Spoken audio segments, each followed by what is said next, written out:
আমরা এখন অবস্থান করছি আমাদের বাড়ির স্কুলের পুঁইশাক ক্ষেতে। ক্ষেতের পাশ দিয়ে বয়ে গেছে বিশাল এক সমুদ্র। অবস্থা খুবই ভয়াবহ। পুঁইশাক ক্ষেত নামক এই অ্যামাজন জঙ্গলে আমরা 3 দিন ধরে সার্ভাইভ করছি। আজ চতুর্থ দিন। সাপ, কুইচে, ব্যাঙ, পোকামাকড় আর কোনোটাই বাদ নাই।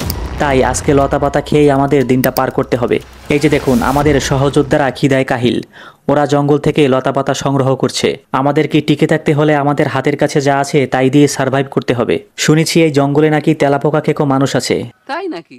তাই তাড়াতাড়ি এইখান থেকে কাটতে পড়লেই বাঁচি। ওই ভয়ঙ্কর অভিজ্ঞতার আমি সাক্ষী হতে চাই না।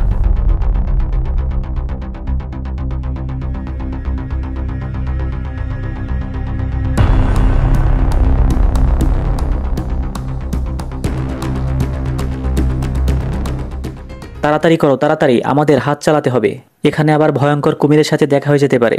এই জঙ্গলে সব জায়গাতেই আতঙ্ক ছড়িয়ে আছে, তাই আমাদের প্রতিটি পদক্ষেপ বুঝে শুনে ফেলতে হবে। লতাপাতা পরিষ্কার করা শেষে এবার কেটে নিচ্ছি। এখন রান্না শুরু করা যাক। জানতাম জঙ্গলে হারিয়ে যাব, তাই আগে থেকেই হাঁড়ি পাতিল এবং কিছু রান্নার সামগ্রী সাথে করে নিয়ে আসছিলাম। আর এটাই বুদ্ধিমানের কাজ, সবসময় সবকিছুর জন্য প্রস্তুত থাকা। সঠিক বলেছেন, আপনার বুদ্ধি ভালো। যাই হোক, একে একে রান্নার সব উপকরণগুলো দিয়ে নিচ্ছি।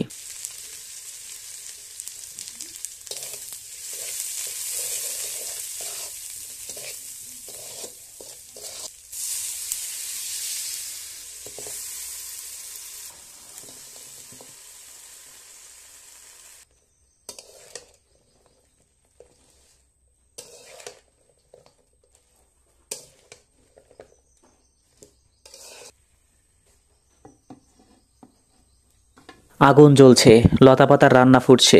সেই গন্ধে হয়তো আমাদের ক্ষুধা জেগেছে, কিন্তু আমাদের মন ছুটে চলেছে জঙ্গলে ঠিক ওই প্রান্তে, যেখানে নাকি একটা আলোর রেখা দেখা গেছে। চারদিকে ঘন কুয়াশা, গাছে গাছে বাদরের ডাক, আর পেছন থেকে এক অদ্ভুত চেঁচানির শব্দ। তাহলে এটাই কি সেই তেলাপোকা খেকো মানুষের আওয়াজ?